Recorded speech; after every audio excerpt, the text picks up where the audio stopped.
Hello and welcome to Saffron Honey Chai. And today we're a little bummed. Now, this weekend, as of this recording, about August 2nd, the Corporation for Public Broadcasting announced that due to the funding cuts, that we will no longer have PBS or NPR. And it's kind of a dark day, you know? Operations will fully shut down somewhere in September. But I don't know, as like a PBS kid, like this one really stings. Growing up in like the 90s, of course, not everyone had cable, not everyone even had high-speed internet. Internet was sort of a luxury still. So just having PBS, especially when I was very, very little, it did so much for me because I always had something valuable to watch. Even if it wasn't cartoons, like, of course, I loved my little morning session that they had, and then I loved PBS Kids in the afternoon after I got home from school.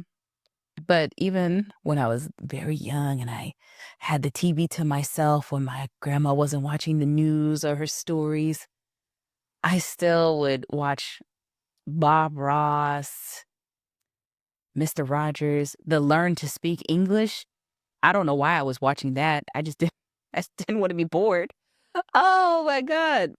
Yeah, I would watch all these interesting shows that they had up, and even though I didn't find them all interesting, I just didn't wanna be bored.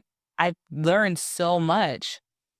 I got such an expansive vocabulary alone as a public school child from watching PBS.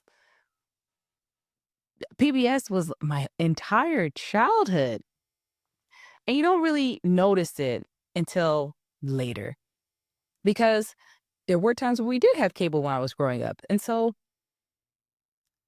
it folds in with the times where I was like, "Oh, yeah, I can watch Sailor Moon in the afternoon instead of having to watch Cyber Chase," getting to watch Cyber Chase rather. And now, like, I'm worried about the kids of the future because I always had something to rely on more or less. I always had access to quality children's education. I was always learning something or just being inspired to check new stuff out. Like, one of my favorite PBS shows was In Between the Lions, and it was about a library, and the little lions were going around checking out books and stuff and learning about the environment and doing, like, puzzle games and stuff, and I really enjoyed that as a library kid because whenever I had some free time, I was like, "Okay, mommy, take me to that library. I saw this on In Between the Lions. I wanna see if they have it at the library." And I would go, and usually the library didn't have it, and I didn't know about ILLs, and neither did my mom, so we couldn't get it, but I would always have something else. It encouraged a curiosity in me for my local community, for expanding my mind, for trying new things, for doing new things. And right now, we did not really have that for our youth. I can't lie, we don't really have that for our youth. Um Right now, our young people are a lot of the times, and not necessarily through the fault of their parents. Sometimes the parents just can't do anything. They're getting raised by their phones and whatever person who's on YouTube Shorts or the YouTube Kids side of the app just telling them, yeah, and sneak it to your mom's purse and take a credit card or something. And it's so sad because I in the low tech world, I was so excited for like getting closer and closer to this high tech world. I was like, yes, I want DSL. I want to be on the internet all day. I want this. I want that. But I always had something to go back to. I always had something to go back to rely on, and even to discuss with my peers because we would discuss, like, oh my God, did you see the new author? That was so crazy what TW did. We had, these things that we could go to. And now there's positives and negatives to everything. Everyone has a very wide span of interest that just so happens to align with what people want us to buy. So they want to try different products, do different activities, but it's all based around, oh, wow, I can get a Labubu and do this and do that. But curiosity just is not instilled in us. And I really cherish that PBS instilled that curiosity. And I I'm worried a lot about what low income children will do, what their families will do, because public broadcast is so important. There's a lot of people to this day, maybe it's more affordable, but there's a lot of people who don't actually have reliable internet access, even in our country right now. They don't have it. They have the antenna on a television that they were able to get for a good price or even secondhand. They have whatever's publicly available. And with PBS gone, that's an entire source of information gone for their entire family. No news for the parents and the kids, no educational programming for the children and the kids, nothing to enrich or elevate them. It's just going to be the regular news and regular TV. And e- even just like, okay, let's say you watch ABC 7 all day long. There's not a lot of dedicated educational programming on that. There's the news and there are the shows. And maybe sometimes it's documentary. But it's not the same as a show that was designed from the bottom up to be for children based on, okay, what do the colors look like? How are they speaking in this show? Is there anything we need to be aware of if we bring this topic up? Like the level of care that has gone into PBS shows, I don't really think you guys understand. And I know for a fact the people who cut the budget don't understand. We're going to talk about Sesame Street real quick. So for Sesame Street, way, way back when, Big Bird used to have an imaginary friend called the Snuffleupagus. Yes, that's right, Snuffleupagus. Blech. Snuffy used to be imaginary. So he would always be there. And then when Big Bird tried to bring other people to see him, then Snuffy was gone. And it's like, no, Snuffy's real. I promise he's real. I swear I'm not lying. And they're like, oh, Big Bird, you're so silly. You just talk. You just say whatever. And then there was a high profile case of a child being abused in the media around the time that they were still going through this like little passive background storyline. And the people working on Sesame Street said, well, kids need to know that someone's going to believe them, so they'll tell people. And they came up with an episode where Big Bird told everyone, okay, Snuffy's here. And Snuffy finally appeared for everyone else. And he was like, you guys all thought I lied. How could you do that? And then all the adults and all the other people on Sesame Street were like, oh my God, Big Bird, we're so sorry we didn't believe you. We should have trusted you. And we're so glad that we were able to see it and, acknowledge you. And I understand if you're hurt, we get it, but we should have had a little more trust in you. And that entire through line existed because they not only wanted to make content that educated and entertained children, they wanted to make content that helped children experience the world in a healthy way. Now, of course, we don't know what everyone's home life is like. Someone could have tried to report and then it didn't work out for a number of alternate reasons. But at least here, they wanted to make sure that the children knew. Maybe a lot of people won't believe you, but eventually one day someone will. So that children could come out and express what was occurring with them, share what's happening in their lives. And I know no one else is really doing it like that. I know no one else is really doing it like that. And of course, I'm like a grown woman now, so I'm not watching PBS Kids anymore. But I really also enjoyed like PBS's documentaries and their online services.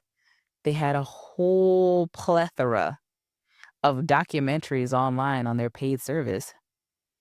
And I don't know what's going to happen to that stuff because I don't know what the copyright is going to allow to go elsewhere. I'm not sure what can be negotiated. I'm not sure what we'll be able to find from there because it's like hundreds of documentaries, literally hundreds. There's so much and so detailed and intricate. So, like, not even hundreds of hours, probably thousands of hours of content that has to be decided on. And we've seen historically that media can easily be lost if we're relying on copyright in digital media.